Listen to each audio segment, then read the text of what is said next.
Hello दोस्तों, स्वागत है आपका अपने यूट्यूब चैनल पर। दोस्तों देखिए, यहाँ पर झारखंड कर्मचारी चयन आयोग यानी कि JSSC के तरफ से कक्षपाल के लिए बहुत ही अच्छी वैकेंसी निकल के आई है। ठीक है दोस्तों, तो यहाँ पे देखिएगा दोस्तों, तो झारखंड कक्षपाल प्रतियोगिता परीक्षा 2025 आया है, जिसमें नियमित एवं बैकलॉग दोनों रिक्तियों को शामिल किया गया। तो दोस्तों आज हम इसके बारे में पूरा डिटेल जानेंगे। सिलेबस क्या है, कैसे परीक्षा होगा, कितना सीट है, फीस क्या है, ये सभी चीजों के बारे में यहाँ पर बात करेंगे। तो बस थोड़ा देर दोस्तों वेट कीजिए, आपको सब इन्फॉर्मेशन दे दिया जाएगा। ठीक है दोस्तों, चलिए शुरू करते हैं। देखिए दोस्तों, यहाँ पे आपको ऑनलाइन आवेदन करना है। ठीक है दोस्तों, साइट आपके पास ये रहा jssc.jharkhand.gov.in। ठीक है, उसके बाद परीक्षा शुल्क की बात कर ले यहाँ पर, तो आपको 100 रुपया रहने वाला है सभी के लिए। ठीक है, परीक्षा शुल्क। और एक चीज यहाँ पर क्या है, परीक्षा शुल्क में छूट क्या है कि झारखंड के अनुसूचित जाति जनजाति के लिए यहाँ पर 50 रुपए का शुल्क रखा गया, यानी कि आपको 50% ऑफ मिलेगा, छूट मिलेगा वहाँ के जनजाति के लिए। ठीक है दोस्तों, तो चलिए आगे चलते हैं। यहाँ पर दोस्तों पद है, कुल रिक्ति है। ठीक है दोस्तों, तो कितना है देखिए, भूतपूर्व सैनिकों के लिए 165 है। ठीक है, इस प्रकार से यहाँ पर 66 अनारक्षित और ये 42 है, फिर 17 अनुसूचित जाति पिछड़ा वर्ग के लिए 10। ठीक है दोस्तों, इसी प्रकार से आगे आते जाएंगे तो टोटल यहाँ पर भूतपूर्व सैनिक के लिए 165 है और गृह रक्षक के लिए दोस्तों यहाँ पर 413 पोस्ट है। ठीक है, उसके बाद यहाँ आइएगा तो अन्य अभ्यर्थियों के लिए दोस्तों, जिसमें सभी आ जाते हैं, तो अनारक्षित के लिए 423, अनुसूचित जनजाति के लिए 275। ठीक है, अनुसूचित जाति के लिए 106, पिछड़ा वर्ग के लिए 63, अत्यंत पिछड़ा वर्ग के लिए 84। ठीक है, और आर्थिक रूप से कमजोर वर्ग के लिए 105। ठीक है दोस्तों, टोटल में कितना 1056 वैकेंसी है। तो इस प्रकार से दोस्तों आपको वैकेंसी रहने वाला है। उसके बाद आगे आ जाइएगा, डिपार्टमेंट बाई डिपार्टमेंट है। यहाँ पर महिला कक्षपाल के लिए कितना सीट है। ठीक है, तो यहाँ पर देख लीजिए, भूतपूर्व सैनिक के लिए 8 सीट है महिलाओं के लिए। ठीक है, उसके बाद यहाँ पे आइएगा तो गृह रक्षक यानी होम गार्ड के लिए यहाँ पर टोटल 20 सीट है महिलाओं के लिए। उसके बाद आगे आ जाएंगे तो अन्य अभ्यर्थियों के लिए, जिसमें सभी आ जाते हैं, तो अनारक्षित हो गए 15, अनुसूचित जनजाति हो गए 9 और अनुसूचित जाति हो गए 4, पिछड़ा वर्ग के लिए हो गया दोस्तों यहाँ पर 2 सीट और अत्यंत पिछड़ा वर्ग के लिए 3। ठीक है, उसके बाद आर्थिक रूप से कमजोर के लिए दोस्तों यहाँ पर 3 सीट हो गए। टोटल कितना हो गया 36। तो 36 महिलाओं के लिए सीट हो गया अन्य के लिए।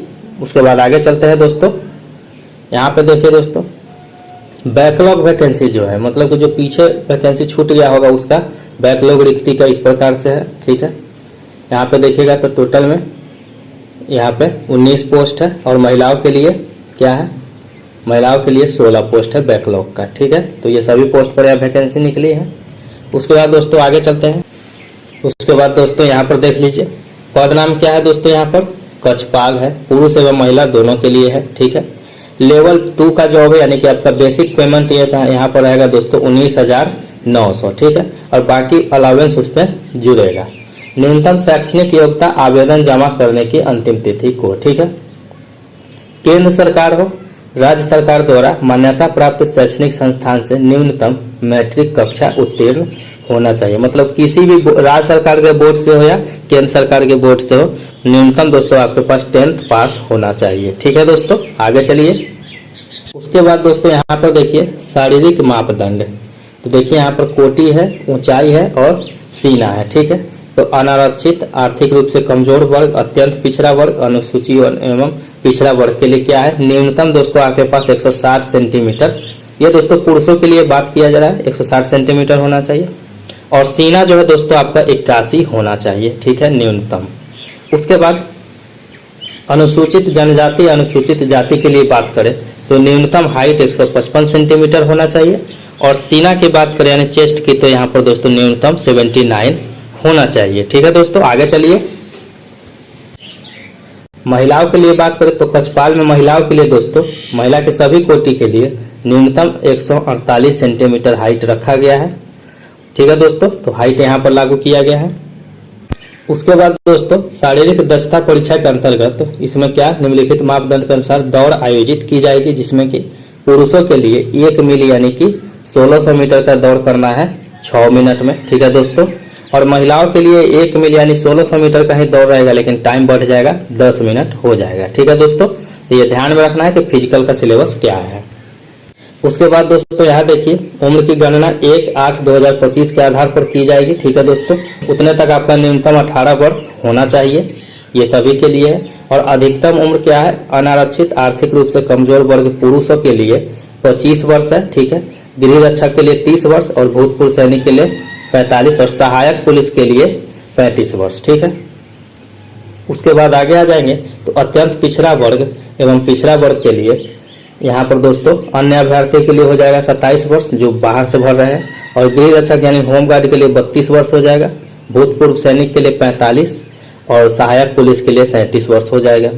उसके बाद दोस्तों यहाँ आ जाइए तो अनारक्षित आर्थिक रूप से कमजोर वर्ग, अत्यंत पिछड़ा वर्ग एवं पिछड़ा वर्ग की महिलाओं के लिए दोस्तों यहाँ पर 28 वर्ष एज रखा गया है जो बाहर से कैंडिडेट भरेंगे फॉर्म, और जो गृह रक्षक यानी कि होमगार्ड है उनका 33 वर्ष रहेगा एज, और भूतपूर्व सैनिक यानी कि तो इनको रहेगा 45 वर्ष, और सहायक पुलिस के लिए 38 वर्ष रहेगा। ठीक है, अनुसूचित जनजाति अनुसूचित जाति पुरुष और महिला दोनों के लिए 30 वर्ष एज रहेगा। ठीक है, और उसके बाद 35 वर्ष रहेगा गृह रक्षक के लिए, 45 रहेगा भूतपूर्व सैनिक और 40 वर्ष रहेगा सहायक पुलिस के लिए।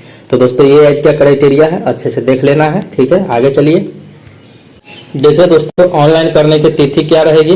तो यहाँ पर देखिए 7/11 यानी कि आपका 7 नवंबर से स्टार्ट होगा दोस्तों रजिस्ट्रेशन। ठीक है, और आपका 8/12 यानी कि 8 दिसंबर तक चलेगा। तो मतलब कि ये पहले ही नोटिफिकेशन जारी कर दिया गया है, तो आपको जानकारी में रखना चाहिए। ठीक है दोस्तों, ऐसे में फिर आपको रिमाइंडर के तौर पर वीडियो बना के बता दूंगा। चैनल को दोस्तों जरूर सब्सक्राइब कर लीजिएगा ताकि आपका ये फॉर्म छूटने ना पाए, कि फॉर्म बहुत अच्छा है दोस्तों। ठीक है, आपके पास एक गोल्डन अपॉर्चुनिटी हो जाएगा। ठीक है, तो डेट याद रखना है, वैसे मैं आपको एक रिमाइंडर दे दूंगा। ठीक है, चलिए यहाँ पर संशोधन की बात करें, मतलब जैसे एडिट करना है, कोई आपका गड़बड़ हो गया फॉर्म में, तो 11/12 यानी कि 11 दिसंबर से लेकर 13 दिसंबर तक आप फॉर्म को एडिट कर सकते हैं दोस्तों। ठीक है दोस्तों, परीक्षा का प्रारूप क्या रहेगा, OMR आधारित परीक्षा रहेगा, यानी MCQ बेस्ड एग्जाम है। ठीक, परीक्षा का स्वरूप एवं पाठ्यक्रम क्या है, शारीरिक मापदंड एवं शारीरिक दक्षता परीक्षा, लिखित परीक्षा और चिकित्सीय जांच यानी मेडिकल होगा। ठीक है दोस्तों, नेक्स्ट में आ जाइए। यहाँ पे देखिए दोस्तों, शारीरिक मापदंड यानी कि सीने की माप दस्ता परीक्षा में सफल हुए अभ्यर्थी ही लिखित परीक्षा के लिए पात्र होंगे। मतलब पहले आपका दोस्तों यहाँ पर फिजिकल हो जाएगा, उसके बाद आपका रिटन होगा। ठीक है दोस्तों, तो ये ध्यान में रखना है। और उसके बाद शारीरिक मापदंड दस्ता परीक्षा में उत्तीर्ण होना अनिवार्य है। ठीक है दोस्तों, इससे कोई मेरिट आपका नहीं बनने वाला है। यह परीक्षा अर्हक यानी क्वालिफाइंग परीक्षा है जिसमें कोई भी अंक दे नहीं होगा, मतलब कि आपका रिक्वायरमेंट है पूरा है तो आप रिटर्न के लिए तैयार है। ठीक है दोस्तों, आगे चलिए। यहाँ पे देखिए दोस्तों कि अगर आप लिखित परीक्षा और शारीरिक दस्ता परीक्षा में उत्तीर्ण अभ्यर्थियों की शारीरिक मापदंड ऊंचाई माप चिकित्सीय जांच परीक्षा राज्य गठित चिकित्सीय परिषद द्वारा आयोजित की जाएगी। ठीक है दोस्तों, तो उसके बाद लिखित होगा, उसके बाद मेडिकल होगा आपका। ठीक है, देखिए दोस्तों इसमें जो OMR आधारित परीक्षा होगी उसमें दोस्तों आपको नॉर्मलाइजेशन भी किया जाएगा, और नॉर्मलाइज्ड अंक के आधार पर तैयार किया गया परीक्षा फल प्रकाशन करके उनको दोस्तों मेरिट लिस्ट तैयार किया जाएगा। ठीक है, देखिए दोस्तों एग्जाम इस प्रकार से रहेगा। परीक्षा का चरण मुख्य परीक्षा जिसको कहेंगे। ठीक है, इसमें आपको 3 अंक एक क्वेश्चन के लिए दिए जाएंगे। ठीक है दोस्तों, और अगर आप गलती कोई होती है तो 1 अंक की कटौती की जाएगी। ठीक है दोस्तों, प्रश्नों का इस प्रकार से रहेगा दोस्तों। आपका देखिए मुख्य परीक्षा के लिए 3 पत्र होंगे, यह प्रश्न 3 पालियों में ली जाएगी। प्रत्येक पत्र के लिए परीक्षा की अवधि 2 घंटे की होगी। देखिए 3 पत्र होंगे और 2-2 घंटे की अवधि होगी। तो देखिए दोस्तों प्रथम के पत्र में क्या है, भाषा ज्ञान है, कुल 120 प्रश्न रहेंगे, परीक्षा की अवधि 2 घंटे, जिसमें कि हिंदी भाषा ज्ञान और अंग्रेजी भाषा ज्ञान से हिंदी भाषा ज्ञान से 80 प्रश्न और अंग्रेजी भाषा ज्ञान से 40 प्रश्न आपको रहेंगे। ठीक है दोस्तों, यहाँ पर दोस्तों इसको दोस्तों मेगा सूची में नहीं जोड़ा जाएगा, 30% अंक ला करके इसमें से पास हो जाना है। ठीक है दोस्तों, आपको पास हो जाना है, इसके बाद आपको आगे के लिए पेपर देना है। दोस्तों आपका जो एग्जाम रहेगा जनजातीय एवं क्षेत्रीय ज्ञान, कुल प्रश्न 100 रहेंगे, परीक्षा की अवधि रहेगी इस प्रकार से 2 घंटे की। ये दोस्तों आपको हिंदी अंग्रेजी संस्कृत ये जितना भी दिया गया है ये सभी आधार पर अभ्यर्थी का विकल्प होगा। इस संबंध में भाषा के 900 बहुविकल्पीय उत्तर प्रश्न पत्र रहेंगे। ठीक है दोस्तों, ये प्रश्न पत्र 2 की बात हो गई। उसके बाद दोस्तों प्रश्न पत्र 3 में है सामान्य ज्ञान, कुल प्रश्न 120 रहेंगे दोस्तों, और परीक्षा की अवधि 2 घंटे। सामान्य अध्ययन से 40 प्रश्न, झारखंड संबंधित ज्ञान से 50 प्रश्न और सामान्य गणित से 10 प्रश्न और सामान्य विज्ञान से 20 प्रश्न रहेंगे। सामान्य ज्ञान परीक्षा में 30% अंक प्राप्त करना अनिवार्य होगा। ठीक है दोस्तों, तो आपको ध्यान में रखना है कि 30% आपको अनिवार्य रूप से लाना ही है। और दोस्तों पत्र एक जो भाषा ज्ञान है उसमें अगर आप 30% अंक नहीं प्राप्त कर पाते हैं तो आपका आगे का पेपर आप कितना भी नंबर उठा लीजिए वो नहीं चेक किया जाएगा। ठीक है दोस्तों, तो दोस्तों यहाँ पर आपका हो गया है ये कंप्लीट। ठीक है दोस्तों, कंप्लीट इन्फॉर्मेशन है। अगर इससे रिलेटेड आपका कोई भी क्यूरी है दोस्तों तो आप कमेंट सेक्शन में जरूर कमेंट करके पूछ लीजिएगा दोस्तों। ठीक है, मैं जवाब दे दूंगा। आप फॉर्म भरने से पहले एक बार जरूर कंफर्म कर लीजिएगा कोई भी डाउट हो मन में तो। इसीलिए कहता है दोस्तों चैनल को सब्सक्राइब कर लीजिए दोस्तों। अगर कोई डाउट हो तो जरूर कमेंट कर लीजिए। ठीक है दोस्तों, मिलते हैं नेक्स्ट वीडियो में, तब तक के लिए धन्यवाद।